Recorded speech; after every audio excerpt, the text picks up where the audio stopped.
Periodista Digital continúa su ciclo de entrevistas sobre gente vinculada a los medios de comunicación. Y hoy contamos con una persona que lleva, si no me equivoco, 40 años publicando... No me lo recuerdes, no me lo recuerdes. Llevo toda una vida. Si dijera que viene el arquitecto cántabro José María Pérez, igual alguna persona dudaría quién estoy hablando, pero si digo Peridis, creo que toda España sabe con quién estoy hablando. ¿Qué va? Tú tienes que decir, para que lo sepa toda España, el del románico, porque el del románico es más conocido que Peridis, y Peridis más que José María, y José María más que Pérez. Bueno, pues aunque queremos hablar un poco de su trayectoria, más que nada queríamos hablar de la que ha sido su última obra recopilatoria, que podemos decir que recoge lo que sería, digamos, la era Zapatero, sí, con todos los personajes que han ido en ese periodo en la historia política de España. Una época que empezó aparentemente tranquila, pero terminó agitadísima, ¿no? Usted ha escogido un titular llamativo que da que hablar, porque es «Dios mío, ¿qué he hecho yo para merecer esto?», con la imagen de Rajoy o Zapatero. Y a mí me queda duda viéndolo si lo están diciendo Rajoy o Zapatero o lo está diciendo España viendo a Rajoy y a Zapatero. Lo decimos los tres, porque Rajoy está triunfante encima de la columna diciendo, pero ¿qué he hecho yo para merecer esto? Y Zapatero, pero ¿qué he hecho yo para merecer este castigo? Y los españoles, pues cada uno diga lo que piensa. ¿Qué le animó a hacer un recopilatorio de este periodo con la editorial Turpial? No quiero pronunciar bien, es Turpial, sí. Pues mira, estos de la editorial son unos incautos, porque pensaban que era un libro que podía tener un buen tirón. Yo creo que lo merece, pero los tiempos no están para libros ni para tirones. Había hecho Los animalillos políticos, el año de la transición, hice luego de la Constitución al golpe, del golpe al cambio y otros dos más. Total, que cada presidente de gobierno, cada legislatura, pues he hecho una recopilación. Y así tengo una historieta de España, porque es una historieta, y bueno, pues me han hecho el favor de editarme los libros, y yo hago lo que puedo, pues para ayudarles a venderles. A pesar que es uno de los damnificados de la etapa, que el propio Zapatero hace uno de los prólogos. Sí, mira, en eso los políticos en general tienen buen fair play, porque Suárez estuvo con Carrillo en la presentación del libro de la época de Felipe. También me había prologado uno que hice de él, y decía una frase curiosa que le honra: te perdono el daño que me haces por lo mucho que me gustas, decía Suárez. Joder, qué detalle tiene don Adolfo, ¿no? Zapatero era un poco como del diván, del psicólogo, ¿no? Sí, de eso habla Zapatero, que verte ahí reflejado por alguien todos los días es como estar tumbado en un diván, pero a la vista del público.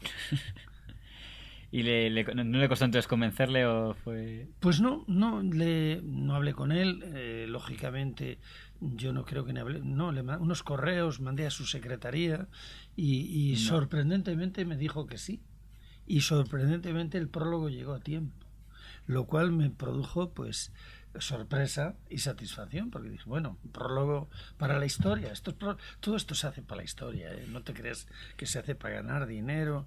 También me sirve para otra cosa el libro, y es que cuando pierdo los borradores de la caricatura de un personaje, acudo al libro de la generación anterior, y si tengo que rescatar a Roca, el otro día andaba buscando a Roca porque ha reaparecido como porque abogado. Ha reaparecido, sí. Es interesante, claro, yo cuando lo he visto en la hemeroteca es porque toda la galería política española desde el año 75 ha aparecido en las viñetas de Peridis, desde Arias Navarro, Los Suárez, Carlos Sotelo, que me acuerdo que era la Esfinge, Carlos Sotelo, sí. Felipe... Ahora te cuento una anécdota de Carlos Sotelo preciosa. Dígame, hombre. Pues mira, después de perder las elecciones, cuando ganó Felipe González, recibo un día una carta desde Egipto. Y abro la carta y hay una fotografía a modo de tarjeta postal de Calvo Sotelo, fotografiado delante de la Esfinge, y me la mandó. Y entonces le conocía personalmente porque me invitó una vez a cenar en La Tere, en Pozuelo, no se me olvidará, éramos medio vecinos, yo vivía en Pozuelo entonces, pero no era presidente de gobierno, me parece todavía. Había dimitido Fraga y estuvimos hablando de Fraga y la dimisión, pero eso demuestra que tienen en general más sentido del humor de lo que la gente se cree y más fair play. El otro día se vio con Esperanza Aguirre, que la verdad es que hizo una presentación preciosa, ¿no? En la forma y en el fondo, y sobre todo muy cariñosa y muy elogiosa para mí. Por lo tanto, hizo una presentación formidable, ¿qué voy a decir? Permíteme que recuerde un poco esos inicios políticos, luego hablamos un poco ya del periodo que recoge este libro, pero en aquella España del 76, creo que es cuando empieza en el país a hacer viñetas de los políticos de aquí, porque creo que antes había hecho de Estados Unidos o de allí, pero de aquí era más complicado. ¿Cómo fue romper ese molde y que políticos pues como Arias Navarro, Fernández de la Mora empezaron a verse viñetizados? Bueno, la verdad es que yo creo que la primera caricatura de Arias la debí publicar con Charlie Brown, me acuerdo. Con Carlitos, y la mandé. Yo ya publicaba en Informaciones, pero en Informaciones no la podía publicar. Y la mandé al Por Favor y la dieron de portada. Pero no tenía firma, me parece. No sé si tenía firma. Pero no me pagaron. De lo único que recuerdo es que fue portada de Por Favor. Y ni siquiera me dieron las gracias y me pagaron. La mandé como casi como un aficionado, ¿no? Era una imagen muy bonita, porque se parecía mucho. Cogí un día a Charlie Brown, le puse las cejas de Arias y el bigotito y el pelo, ¿no? Porque el pelillo... y me digo, pero si es igualito, increíble. Ahora, si tuviéramos aquí un Carlitos, le convertía en Arias en un momento. Y luego, pues con la apertura del 12 de febrero, que fue previa a la muerte de Franco, inclusive, hubo un intento con Pío Cabanillas sobre todo, ¿no? Que fue un personaje extraordinario, del que se le ha agradecido poco lo que hizo por la transición. Era una pretransición, pero Pío Cabanillas jugó un gran papel. Y allí aproveché para publicar las primeras caricaturas en Informaciones. Me acuerdo que llevé una tira de Arias Navarro y me dijeron en Información, no la podemos publicar. Pero había hecho una caricatura de Pablo VI, y dice, pero te vamos a publicar la del Papa. O sea que cambiamos un presidente de gobierno por un Papa. Lo que era la época de ese momento. Claro, yo sabía que no podía ser caricaturista político porque esto requiere una libertad de prensa. De tal manera, fíjate, que cuando empecé a publicar caricaturas en el país, hay un artículo, publicaron en el New York Times, Herald Tribune, una entrevista o un artículo de James Mackland, que era el corresponsal, diciendo hay libertad en España ya de prensa porque ya se pueden hacer caricaturas del rey. Es verdad que desde su primera etapa el rey siempre ha sido un personaje. Sí, el rey lo hice enseguida. Antes mencionamos el libro de los animalillos. Una cosa que me llamó la atención a mí cuando leí ese libro es que en las hemerotecas estaba la viñeta de cuando eligen a Suárez presidente, que sale con un ovillo diciendo liado y bien liado. Sí. Y a mí lo que me llamó la atención es ver en ese libro una viñeta que no fue publicada, que estaba preparada con José María de Areilza, con Liado y bien liado. Digo, vaya, pues sí que estaba casi seguro que iba a ser el presidente de Areilza, que hasta Peridis tenía ya preparada la viñeta. Siempre tenías la alternativa. Cuando no se sabe y tienes que mandar dos, pues sí. La primera viñeta precisamente que hice fue de Areilza. Un viaje que hizo a Marruecos. Sabes que en cuanto hay un ministro exterior, un presidente, es de ley bajar a Marruecos a presentar las credenciales al rey. Pues era como la mejor demostración de que pudo ser presidente y al final... Sí, había esa expectativa. Lo que pasa es que probablemente Areilza no tenía en ese momento la flexibilidad o la capacidad de maniobra que tenía Suárez para hacer que las cortes franquistas se hicieran el harakiri y hubiera una transición desde la legalidad, que es algo que nunca se reconoce en España. Se habla de la transición, pero yo creo que el mayor milagro de la transición española es que se hizo desde la legalidad, de unas cortes con una constitución, se disuelven prácticamente, se convocan elecciones libres y a partir de ese momento se puede cambiar la Constitución y hacer una Constitución, pero es desde la ley a la ley. Eso yo creo que fue un salto. Pero bueno, estamos hablando de política. No, pero también pues vamos un poco porque es una forma de entender... Esto es hacer política. Hacer caricaturas es hacer política de otra manera, igual que hacer radio o televisión, ¿no? Y además una forma, lo comentamos antes, de que a lo mejor gente a la que le puede costar entender algunas cosas lo ve muy, muy resumido. Digo, pues mira, ya sé un poco de qué va, quién está contra quién, ¿no? Viendo Hablábamos antes del rey, de políticos, también de iglesia, porque, por ejemplo, el Tarancón ha sido un personaje... Tarancón era un gran personaje. Yo le conocí personalmente y le regalé la caricatura en un panel que hice de casi 1 metro y le puse con el pitillo. Y además Tarancón tenía una cosa curiosísima, que a Carrillo le ponía la mitra sí, la mitra episcopal, y parecía Tarancón, y a Tarancón le ponía el pitillo y parecía un poco tenían algo. Tarancón tenía unas buenas cejas, pero tenía una cosa extraordinaria, era como un cura de pueblo, con un vozarrón impresionante, un hombre muy claro y muy sabio. Yo creo que Tarancón jugó un gran papel en la transición en España. Y una cosa divertida que ayudaba a la comprensión a la que hacía referencia antes es los digamos, personajes fusionados que haces para elegir, para entender qué formación era. Por ejemplo, los 7 magníficos de la primera P eran los 7 cabezas, y entonces te ayudaba a entender, o Ruiz Jiménez y Gil Robles, que estaban... eran siameses. En su momento también lo fueron Garrigues y Roca con la operación Roca. Eso viene muy bien para una coalición. Cuando hay una coalición les haces... que es el dibujo es que es maravilloso, no el mío, el dibujo en general, porque te permite decir muchísimo con un trazo. Y eso es una economía de pensamiento extraordinaria. Y con caricatura pues tiene un poco de humor y entonces ayuda a digerir mucho mejor y a entender la realidad. Sobre todo con los símbolos, como la columna, el agujero, el raca-raca o el paraguas. El raca-raca de Ibarretxe en este sale mucho. Salió mucho el raca-raca y es que además se convierte... Yo les recuerdo una vez en las Cortes que le dijo Vandrés a Suárez: tiene usted que bajarse de la columna de Peridis. O Carrillo que decía: nosotros ya no estamos en el agujero. A Ibarretxe le decían: deje usted ya el raca-raca. Es que es verdad que ha habido muchas figuras que cuando les ha ido mal políticamente en el agujero. Le metes al agujero. El califa, yo me acuerdo del pobre. Va al agujero, sí. Y uno que, bueno, le ves electoralmente que cae, pues a Zapatero le habré metido en un agujero más de una vez, ¿no? Cuando ves que... Y entonces yo creo que en el momento que se ven en el agujero tienen que tocar madera y dicen: uy, qué mal andamos.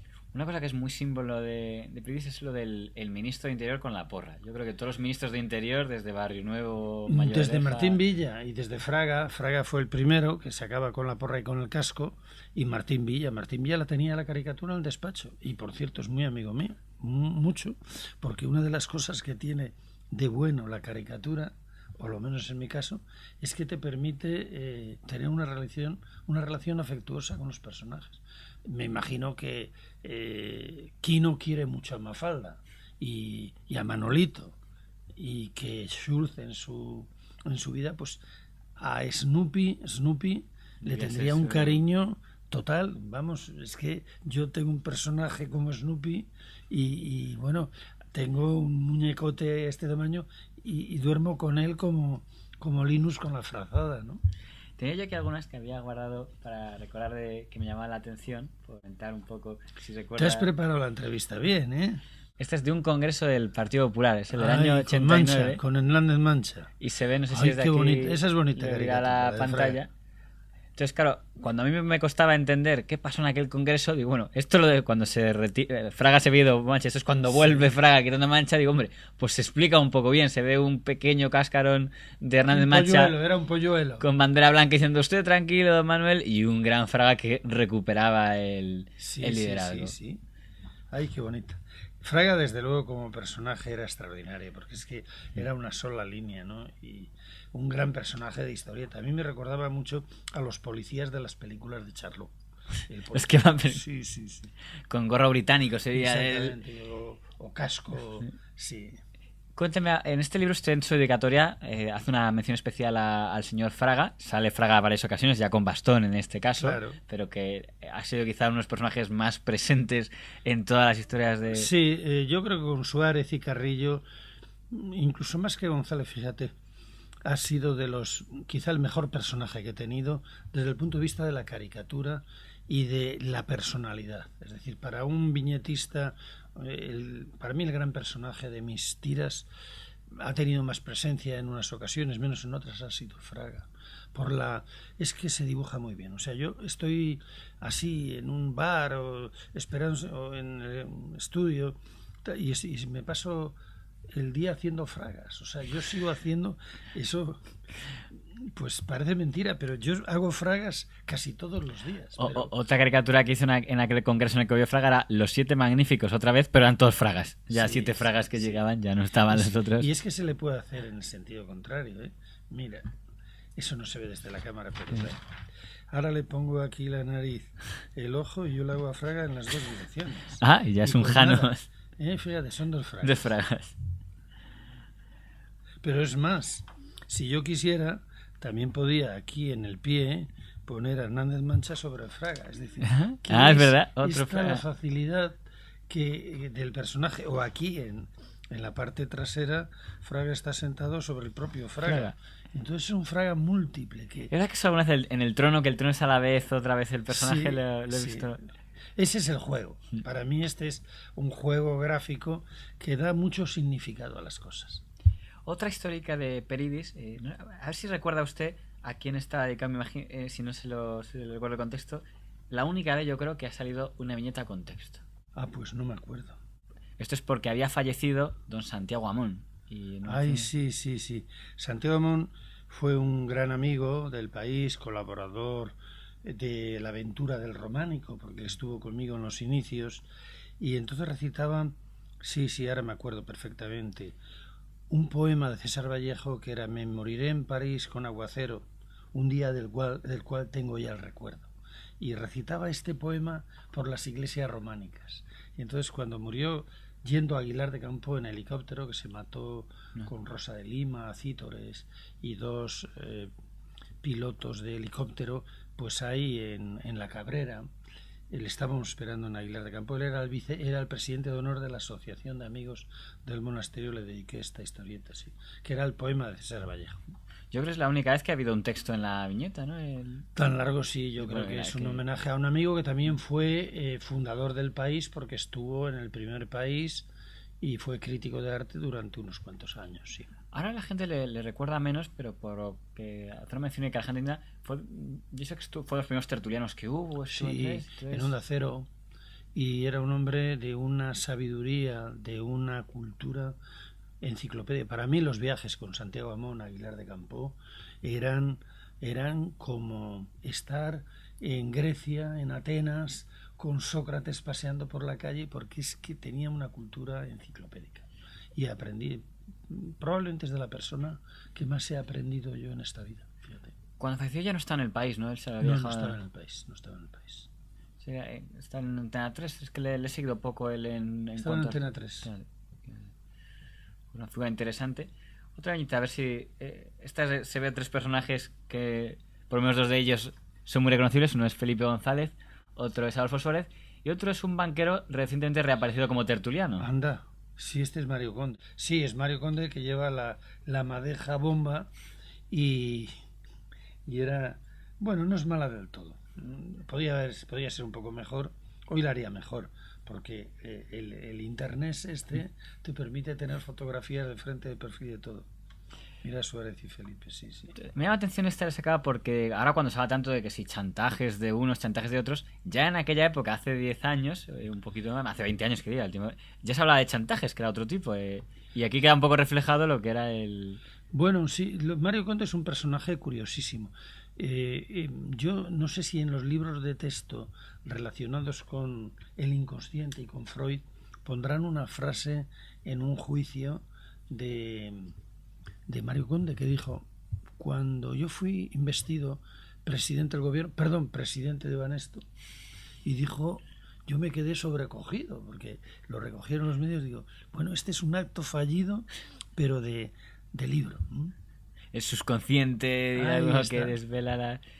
¿Qué opina usted de esto que se habla ahora por como aquello de los chantajes contra gobiernos? ¿Es algo normal? En la vida cada uno utiliza la munición que tiene. Entonces, sobre todo en situaciones judiciales o de dificultad económica y demás, pues hay gente tentada, pero ya lo hizo Sansón en la Biblia. Sansón en la Biblia hizo así con las columnas del templo, echó el templo abajo con él dentro, ¿no? Y esa es una tentación humana.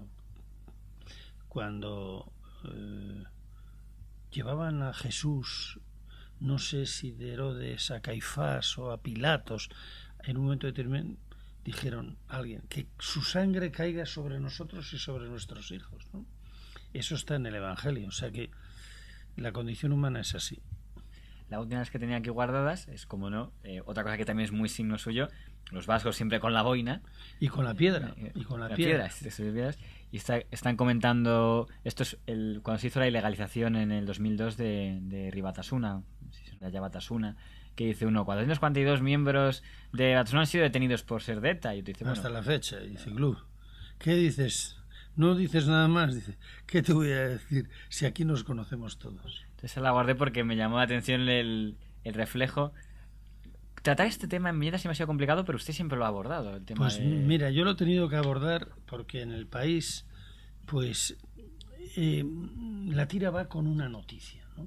Y dar imagen con asuntos de ETA o asuntos del mundo de ETA era muy difícil, no tenían imagen. Entonces me pedían una tira, ¿no? Y la verdad es que he tenido que hacer tiras en todas las circunstancias, las he hecho con la mayor dignidad posible y yo creo que dan para un libro. Si metiera todas las tiras que he hecho de ETA y de ese mundo, da para un libro, ¿no? Y para una gran reflexión. Sí, aunque no la puedo guardar, pero una que recuerdo también es cuando cerraron, no sé si Seguín o una de estas que era por el humo sabe dónde está el fuego, ¿no? Y Seguín fumando y el fuego. Pero la más difícil era cuando había atentados, ¿no? A mí me ha servido en eso mucho las imágenes del Guernica, ¿no? Sí, la madre esa que tiene el niño con... Y la verdad es que sí, habremos corrido nuestros peligros y alguno me ha dado información de que en época de Polis Milis pues anduvieron planteando cosas y tal, yo no pero me he enterado luego, ¿no? O sea que... Y, pues sí, veían la viñeta y decían, hay un tío ahí en el país que todo el día nos pone con la piedra, teníamos que, en fin... Bueno, afortunadamente no pasó nada, pero pudo haber... Pues bueno, mucha gente que estaba en los medios de comunicación sufrió atentados, ¿no? Y entonces la verdad es que estábamos en una línea de peligro, pero estás ahí a las duras y a las maduras. En este libro hay varias viñetas del tema de ETA, incluso la del momento en el que anuncian el último alto fuego, que salen como en un teatrito. Dice, bueno, sí, bueno, porque había una representación, estaba Currin, o sea, un alto el fuego de ETA, que no era el fin de ETA, porque todavía no se ha producido, pero un alto el fuego definitivo y verificable, necesitaba una puesta en escena. Entonces entraban unos en el escenario, salían otros. Decía, bueno, esto es la puesta en escena, pero la obra parece que se acaba. En ese aspecto, ¿es usted positivo de que cree que puede que el tema del terrorismo... Fíjate, a mí me sorprende que no haya habido ninguna escisión, ¿no? O sea, que ha habido una contención, vamos a decir, interna, porque el gran peligro es que cortas la cabeza o hay una parte que dice que lo deja. Ha tardado más en producirse el alto el fuego definitivo para ir intentando aunar el máximo posible de gente dispuesta a seguir por ese camino para evitar precisamente pues prolongar el sufrimiento inútilmente. Y me ha sorprendido porque el IRA, pues todos sabemos que una decisión IRA auténtico, o sea... Exactamente, y eso es volver a empezar otra vez, como cuando ETA Polimili y ETA Mili, ¿no?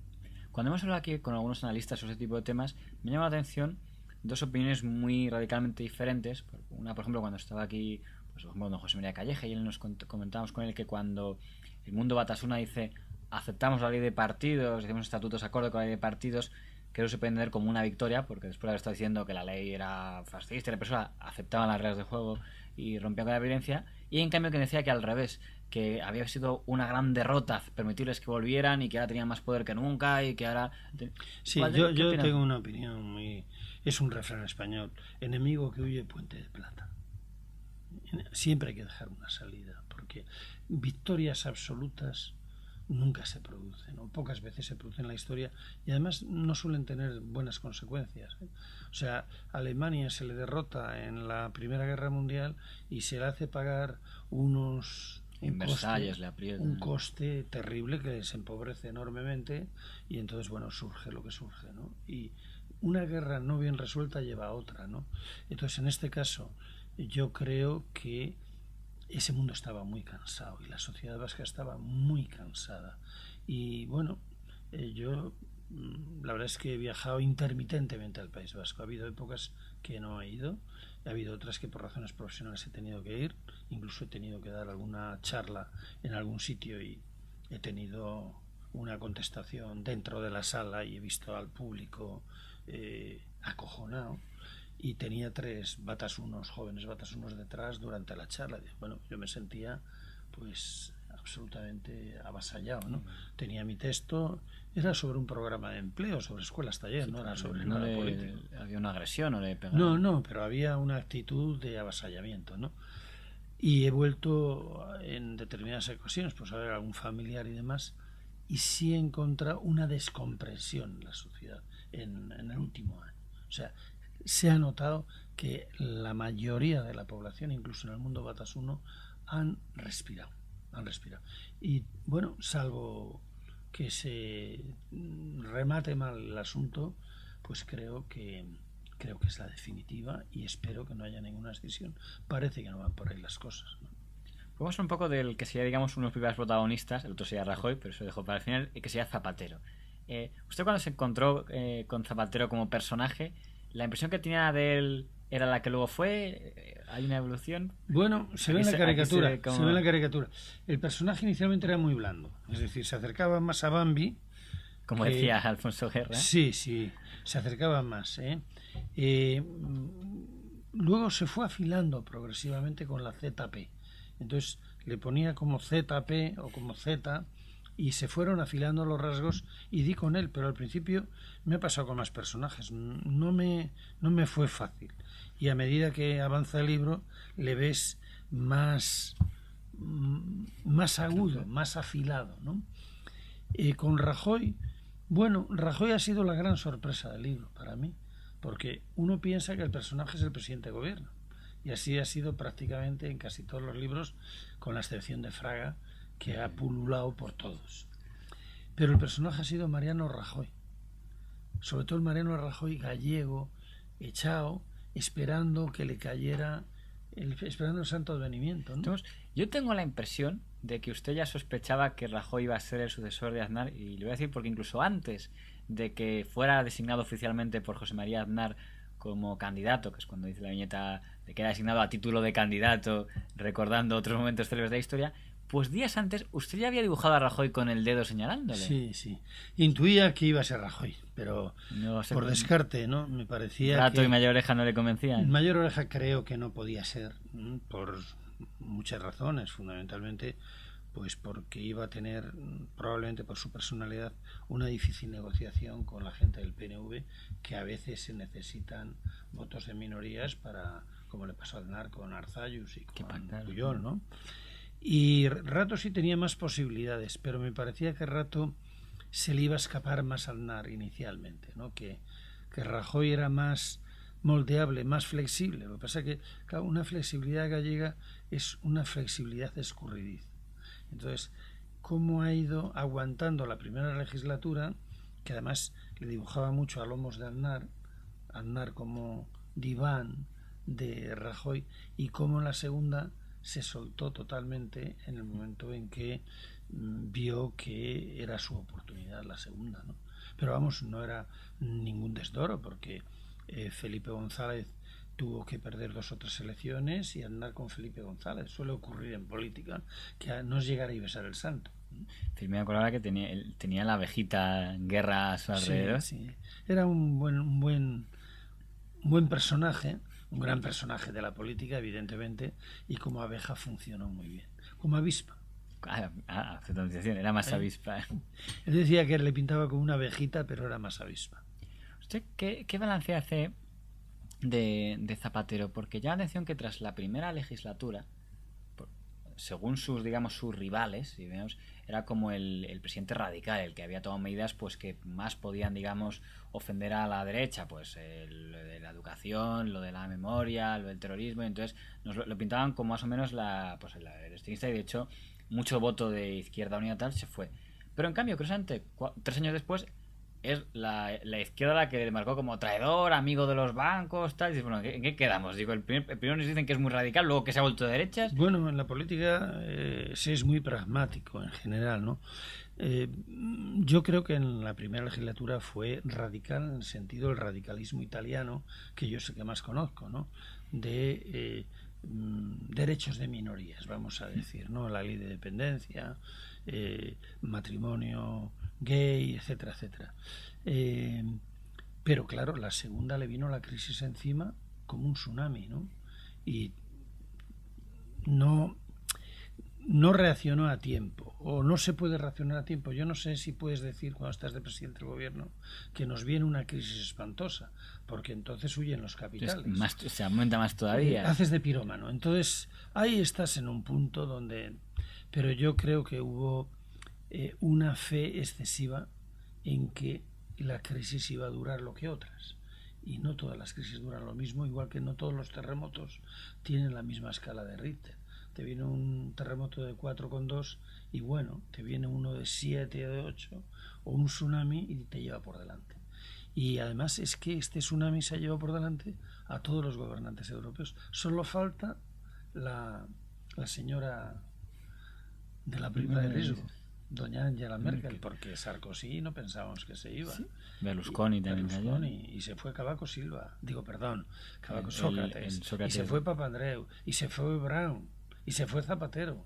Es decir, que se han ido muchos gobernantes europeos, se los ha llevado la crisis. Quizá el de Sarkozy es el que más sorprendió, ¿no? No parecía que se fuera... Pero, amigo, cometería sus errores en campaña. Y luego es que el votante, cuando le vienen mal dadas, lo que quiere es que pónganme a otro, que este no me lo resuelve. Que me pongan a otro a ver qué pasa. Aunque sería más del libro anterior que de este, Aznar comentaba antes, la figura de Aznar aparece al principio, como decía, tutelando mucho a Rajoy, y luego, viendo ahí las viñetas, parece como que se molesta con Rajoy. Y mira casi a Rajoy y Zapatero con el mismo especie, es decir, estos dos... Bueno, esa es una interpretación... Bueno, es que, subjetiva. No, puede ser mía también, ¿eh? Si, ya sabes lo que decía Serpi, así es, si así os parece, ¿no? Pero parece que como el dibujo de Aznar como se distancia, por lo menos, de Rajoy. Sí, yo creo que ha habido, sinceramente, un distanciamiento lógico que hay siempre cuando alguien tiene una personalidad y una forma de gobernar y viene otro que tiene una personalidad totalmente opuesta, porque Aznar era más autoritario, más duro. Rajoy es mucho más gallego, el otro era castellano puro, castellano viejo, ¿no? Y parece como que el dibujo de Rajoy en el último tiempo está como muy acomodado, de bueno, yo me coloco y ya llego solo a la victoria. Bueno, bastante, no en el último tiempo, yo creo que en medio libro se lo pasa está esperando. Ya encantado. Siéntate a la puerta de tu casa y y verás pasar el cadáver de tu enemigo, dice el refrán árabe, ¿no? Yo creo que Rajoy tenía claro que la crisis se llevaba a Zapatero por delante. Y además le dijo a Arriola en un momento determinado, métete en la cama, no hagas nada, porque hubo un momento en que Cameron dijo, a lo mejor tenemos que hacer recortes, y bajó en las encuestas un disparate. No digas lo que vas a hacer. Si es que estaba cantado. Y además en el libro, de lo que más alegría me da del libro es que tiene algo de pitoniso en ese sentido, pero es ver la situación, ver lo que dicen y verlas venir, yo creo. Pero también son muchos años de oficio. A ver si encuentro antes de que Rajoy sea presidente, hace usted aquí unos 10 mandamientos de Rajoy. Sí, no lo encontrarás. Está en el entierro del conde de Rodiendo. Porque yo creo que es algo digno de compartir con los lectores, tenía que haberlo marcado con una página. Y marca ahí 10 mandamientos, aquí está. Que yo creo que puede ser interesante leer no sé si que los leas tú, que a mí me da vergüenza, ¿eh? Digo, ¿No vas a poder leer? No, te los leo. Año 2011, antes de que sea Rajoy presidente. Sí. Los 10 mandamientos de Mariano. El entierro del conde de Rodiendo.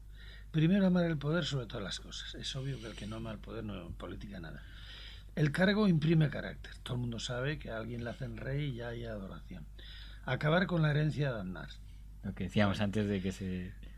Hazte loco y el cambio poco a poco. No te muevas. Esto es lo que le dijo a Arriola. No contestar al reportero, no dar entrevistas ni... Luego vemos después que deja que la crisis abrase a Zapatero. Mira para otra parte. Si tienes corrupción, no asustes al votante enemigo y no enseñar la patita por debajo de la puerta.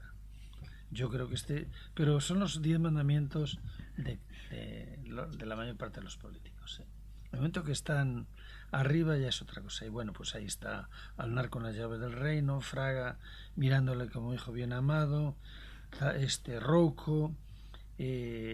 Bueno, pues es una... ¿Lo enseñamos? Sí, a ver si lo cogéis. Aunque se coja poco, es el entierro del conde Orgaz, pero enterrando a Zapatero metido en una urna, porque ha convocado elecciones, con Rubalcaba, que la lleva de un lado, y Chávez, que la lleva de otro. Y todo el gobierno socialista, pues incluso Bono, que no estaba ya, ahí acompañando al entierro. La verdad es que fue... y luego el rey en el medallón en la parte de arriba, ¿no? Lo llamativo aquí es que dos cosas que dicen, por ejemplo, de no contestar al reportero, ahí no está usted muy desacertado en lo que luego hemos visto a Rajoy como presidente con el plasma huyendo en los pasillos. Ya. Y lo de que mira para otra parte cuando sí tienes corrupción. Yo creo que Rajoy sobre el tema de la corrupción no ha hablado mucho, ¿no? Habla Cospedal y él... Bueno, pues, como quien dice, camina sobre las aguas. Por eso decía lo de Pitoniso, pues no estuvo ahí muy... No, o sea, a mí me ha encantado siempre como juego, como diversión, pues el anticiparme, el decirle al lector por dónde va el personaje, lo que piensa, y ellos lo saben. Una de las cosas que me consta es que lo saben, que se les adivina el pensamiento y se cuenta. Un personaje, por no meter solo políticos, que también sale mucho en este libro es Garzón. Los jueces aparecen también. Es que ha sido un juez estrella y ha tenido mucho protagonismo. Tenido porque además en su caso, pues también le ha seguido desde hace mucho tiempo a Garzón, y en este en concreto, pues le hemos visto desapareciendo ante Groucho Marx, que representa la justicia presentada como Groucho Marx tragándose a Garzón.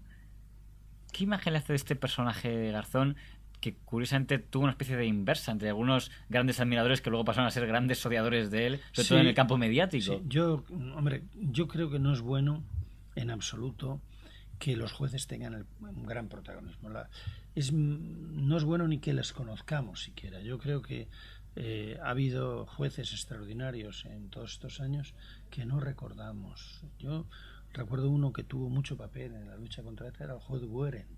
No recuerdo cómo era el juez Gueren. No recuerdo cómo era. Y eso a mí me parece fantástico. Yo creo que es malo que los jueces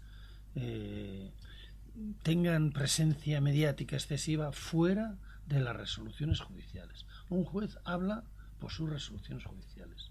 Dicta un auto, que es mucho escribir, un auto tela. Y yo creo que tenían que tener un considerable anonimato. Y si tienen demasiado papel, malo. Ahora sé que es comentarista en varios programas de televisión en Latinoamérica. Parece que sí, eso dice. Pero yo no he visto ninguno de esos programas. Hombre, tiene derecho a serlo, ¿no? Pero yo no... Vamos a ver. No es bueno ni que militares, ni que jueces, ni que policías, es decir, que funcionarios públicos, personas al servicio del Estado, tengan un protagonismo. Ya lo tienen los políticos, ¿no? Que les elegimos para eso y les tenemos que conocer. Pero el resto yo creo que tenían que ser mucho más planos y hacer muy bien su trabajo, pero lo más discretamente. Por tener un poco a hablar de dos personajes madrileños, algunos ha sido ya mencionado, como son Esperanza Aguirre o Ruiz Gallardón. En el caso de Ruiz Gallardón ha sido mucho tiempo el faraón. Por empezar primero con ella. Se comentó mucho en el año 2008, cuando Rajoy pierde por segunda vez, que Esperanza Aguirre podía estar interesada en quitarle el sillón. A mí me llama la atención, viendo las viñetas de estas pasadas, que ya en 2004-2005 apuntaba esa posibilidad y salía el muñeco de Aguirre diciendo: en 4 estaría igual yo en la Moncloa, o así. O sea, que ya la aspiración la tenía su personaje, al menos. Sí, Esperanza Aguirre es un animal político en el sentido pleno de la palabra y no peyorativo. Es una apasionada de la política y tiene carisma. Eso lo sabe ella, lo saben los que la rodean y lo saben sus adversarios, ¿no? ¿Por qué lo es? Pues son misterios, pero comunica con quien quiere comunicar, dice lo que quiere decir y es de una llaneza que hay pocos políticos que se les entienda tan bien, ¿no? Yo creo que tiene una gran ambición política, ¿no? Y que bueno, vamos a ver cómo le van las cosas a Rajoy. Pero a mí me parece que Esperanza Aguirre está en posición en su lugar de descanso, que dicen en la mili, ¿no? Y en el caso de el faraón, pues está muy cerca ahora. Igual. O sea, Alberto Ruiz Gallardón es un personaje político de raza. Desde los 23 años está en la política, vamos. Era una criatura. Me acuerdo una vez que le hizo una moción de censura a Leguina y Leguina luego se hicieron bastante amigos. Decía que le den algo a la criatura. Le llamaba la criatura a Ruiz Gallardón. Yo creo que es otro gran animal político. Lo que pasa que es posible que haya quemado sus naves en el ministerio, ¿no? Porque un ministerio como el de Justicia en un momento determinado, pues puede quemar a cualquiera, ¿no? Y un gobierno como el que tiene ahora Mariano Rajoy, gestionando una crisis como la que tiene, pues abrasa a cualquiera. Igual desde ese punto de vista está mejor situada Esperanza Aguirre desde el Yo retiro. Creo sinceramente que está infinitamente mejor situada. Ella está libre, está disponible. Bueno, el Gürtel, hay que decir, está también muy presente, con letras grandes y con los bigotes enormes de Álvaro. Bueno, es difícil encontrar un personaje como el Bigotes para un caso como el Gürtel, ¿no? Y bueno, da mucho de sí. El bigote se sale de la viñeta, o sea que...